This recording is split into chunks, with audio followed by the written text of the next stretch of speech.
Salah satu sifat yang dibenci oleh Allah Subhanahu wa taala, teman-teman sekalian, dan jauhkan diri Anda dari ini adalah sombong, congkak. Umumnya kata ulama, kalau mau dibandingkan, sombong itu masuknya ke dalam global sifat. Bisa semua perilaku yang menganggap remeh orang lain atau merasa lebih dari orang lain namanya sombong. Tapi kalau kita membahas bangga diri, karena dalam definisi atau dalam terjemahan kitab Kabair ini, kalau ada yang pegang bukunya, ditulis di sini sombong, bangga diri. Bangga diri masuk kepada sub, ya, salah satu cabang daripada kesombongan tadi.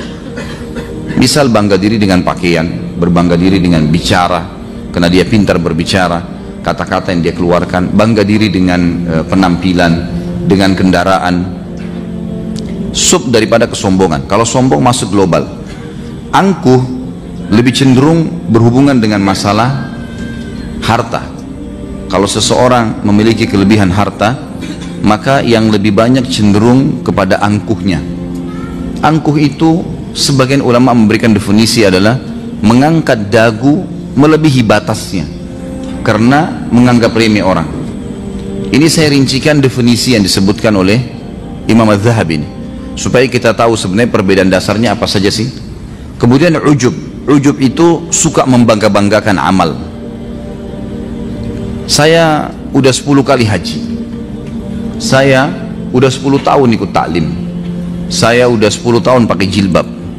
Saya, semuanya saya. Itu ujub namanya. Masuk dalam sub bahasan sombong. Dan juga congkak. Congkak lebih cenderung kepada gerakan-gerakan tubuh yang sifatnya, ya, menunjukkan kelebihan pada orang lain. Ini sifat definisi saja, ya. Seperti orang kalau jalannya sengaja membunyikan sepatunya misalnya karena ingin menunjukkan kepada orang, gitu kan. Itu congkak. Lebih masuk kepada istilah congkak kalau bahasa kita. Saya coba, ya, rincikan satu persatu dari definisi ini, walaupun sebenarnya semua masuk dalam istilah sombong. Kalau kita sudah tahu, teman-teman sekalian, dari sekian banyak definisi ini, sombong dari sisi tutur kata, dari sisi tatapan mata, dari sisi pakaian, dari sisi kendaraan, dari sisi catat jalan, semuanya itu masuk dalam hal dosa besar. Berarti tidak ada celah, ya, antum untuk berbuat itu. Tidak ada celah sama sekali. Allah Subhanahu wa ta'ala sangat murka dengan orang yang sombong. Dan kira-kira teman-teman sekalian, apa yang antum dapat dengan kesombongan? Kira-kira kalau kita jalan dengan membunyikan sepatu kita agar menunjukkan kepada orang, misal kebetulan dia pakai sepatu laras, sepatu tentara misalnya, dia bukan tentara. Kalau orang mungkin kesehariannya pakai itu, mungkin tidak terlalu berpengaruh pada jiwanya. Tapi mungkin ada seseorang di antara kita sengaja pakai sepatu laras yang dia anggap itu adalah profesi orang lain, dan itu berhubungan dengan keperkasaan misalnya, membuat akhirnya dia mengubah cara jalannya, sengaja membunyi-bunyikan sepatunya. Jadi, pertanyaannya, dapat apa dia? Apa yang dia dapatkan? Orang akan takut dengan dia? Belum tentu. Kalau memang dia ingin supaya orang lain takut, dan kalaupun orang takut, untuk apa? Bangga ke seseorang kalau orang lain takut pada dia? Apa yang mau dibanggain, teman-teman sekalian? Atau orang anggap remeh kita gara-gara justru kita sombong? Untuk apa, teman-teman sekalian? Apa yang kita dapat? Bukankah lebih baik kalau kita ramah dengan orang lain, lawannya kita datangkan ramah dengan orang sehingga orang suka bergaul dengan kita? Salim, salah satu, ya, anak Abdullah bin Umar, Salim bin Abdullah bin Umar radhiyallahu rahimahullah, seorang ulama tabi'in yang masyhur. Salim ini memiliki tubuh yang sangat kekar sampai dikatakan dia menciplak tubuh kakeknya Umar bin Khattab. Waktu dia lagi haji pakai baju ihram, kelihatan tubuhnya sangat kekar sampai digambarkan lengannya berbentuk seperti batu, dadahnya berbentuk seperti batu yang keras, perutnya itu seperti batu-batu yang keras. Tapi kalau Salim rahimahullah ngomong, suaranya lembut sekali, lembut sekali, sampai dia pernah duduk di Arafah sambil membubuhkan punggungnya supaya tidak terlalu kelihatan ketinggian tubuhnya, karena dia seperti kakeknya Umar bin Khattab. Dikatakan cirinya kalau dulu di atas kuda kakinya sampai di tanah, saking tingginya. Begitu pula dengan Salim rahimahullah. Ditanya oleh seseorang, datang kepada dia mengatakan, wahai Salim, apa yang kamu makan sampai membuat postur tubuhmu sekekar ini? Dia mengatakan, aku memakan labu yang dibuatkan menjadi sayur dan aku makannya dengan roti gandum. Hanya itu, kata orang itu, hanya itu. Tidak ada sesuatu yang istimewa yang aku lakukan. Dia merendah rahimahullah dan menyebutkan makanan yang umumnya dia makan. Ada mungkin makanan-makanan yang lain yang mewah, tapi dia tidak sebutkan. Sengaja dia tidak sebutkan agar jangan sampai membuka pintu ya merasa lebih daripada orang lain. Kalau orang bertanya kepada anda, apa yang biasa kita makan, apa yang biasa anda makan? Kalau umumnya kita makan misalnya nasi sama tempe, nasi sama tempe. Mungkin kita pernah makan nasi atau makanan yang mewah. Tidak perlu kita pilih, sortir di file pikiran kita mana makanan yang paling mewah lalu kita sebutkan, sehingga tersirat sedikit sifat sombong. Untuk apa nih? Nggak ada manfaatnya, gitu kan? Maka makin kita merendah teman-teman sekalian, maka makin baik. Allah subhanahu wa ta'ala menitipkan pesan melalui lisan Nabi Muhammad sallallahu alaihi wasallam agar mendatangkan lawannya sombong. Sombong dimurkahi, lawannya adalah tawadhu, merendah. Kata Nabi sallallahu alaihi wasallam, man tawadha lillah rafa'ahu Allah. Siapa yang merendah karena Allah, maka Allah akan tinggikan derajatnya.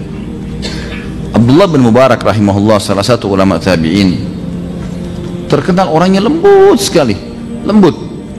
Kalau ngobrol orang suka berteman sama dia karena santunnya, lembutnya, sampai orang berpikir Abdullah bin Mubarak ini adalah orang rumahan karena lembutnya.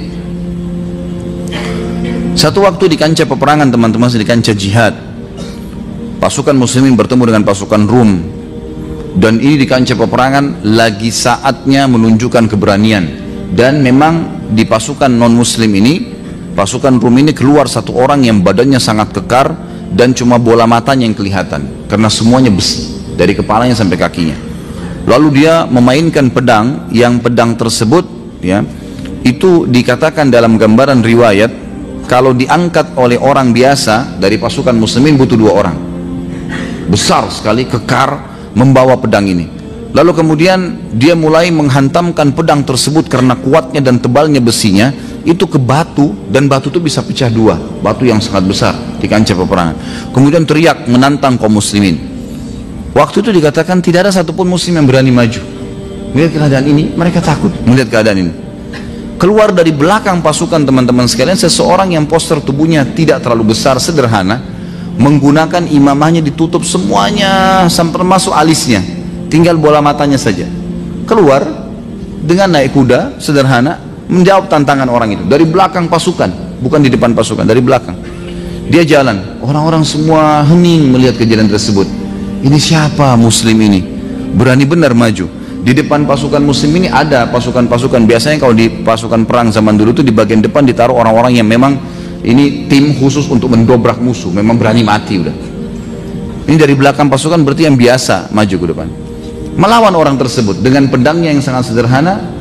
Dengan gerakan-gerakan tertentu akhirnya dengan hikmah Allah SWT menang, kalah nih orang kafir yang besar nih, sampai dia berhasil memenggal kepala orang tersebut yang besar ini. Lalu dia mengambil kepalanya dan dia membawa ke tengah-tengah kaum muslimin. Dengan pelannya kudanya jalan kembali ke belakang pasukan. Orang semua bersuara Allahu Akbar, Allahu Akbar. Orang bertakbir memberikan semangat kaum muslimin karena jumlahnya lebih sedikit pasukannya dibandingkan pasukan kafir. Ada satu orang yang menceritakan riwayat ini kepada kita. Dia bilang, saya penasaran, ingin tahu siapa muslim ini. Lalu saya ikutin dari belakang, terus sampai ke belakang pasukan. Dia sengaja ke belakang sekali, dan ada celah beberapa pohon-pohon kurma. Orang itu ke belakang pohon kurma itu, sengaja supaya nggak ketahuan gitu. Dia slip ke belakang, dia menyelipkan dirinya ke belakang. Lalu orang ini mengatakan, saya berputar dari sisi yang lain pohon kurma tersebut. Lalu kemudian sengaja saya tidak minta dia membuka cadarnya, saya menarik langsung ya apa yang menutup wajahnya. Ternyata waktu ditarik dia adalah Abdullah bin Mubarak. Abdullah bin Mubarak tadi ini ulama tabi'in yang masyhur, yang dikenal seperti anak rumahan gitu kan. Yang selama dia bergaul dengan kaum muslimin sangat santun, lembut, tapi luar biasa di kancah peperangan, mengalahkan musuh yang tidak ada satupun orang muslim berani melawannya gitu. Ini kerendahan diri teman-teman sekalian. Untuk apa kita pamer kekuatan kita? Untuk apa kita pamer kelebihan kita, keterampilan? Hanya untuk pujian orang? Kalaupun kita dipuji, apa yang kita dapatkan? Bertambahkah kemahiran kita dengan dipuji? Enggak, sama sekali. Bahkan kalau pujian itu berlebihan, bisa membuat kita jadi grogi dan hilang keterampilan itu. Bukankah kalau kita mau membuat orang takut, pertanyaannya, apa manfaatnya kita buat orang takut? Gak ada manfaatnya sama sekali. Malah Nabi SAW dengan kekekaran tubuhnya, dengan kedudukannya sebagai seorang Nabi, beliau selalu merendah.